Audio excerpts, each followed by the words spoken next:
In the quiet before service, when the lights are still gentle and the plates are empty dreams, we breathe, knowing the storm is coming. Service is not just work. It is pressure with a heartbeat. It is love expressed in seconds, measured in fire, timing, and trust.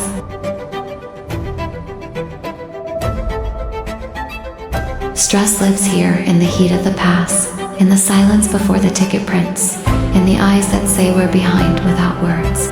But this stress is not our enemy.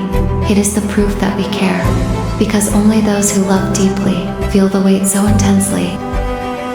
Hands shake, hearts race, voices rise and fall like waves. Yet in the chaos, something beautiful happens. A rhythm is born, a dance of movement, memory, and instinct.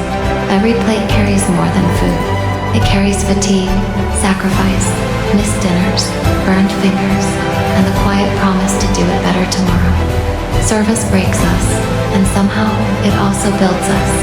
It teaches humility, resilience, and the rare strength of standing together when everything is on fire. And when the last plate leaves the pass, when the noise fades into silence, we realize something simple and true. We survived, we created, we cared, and that is why we come back.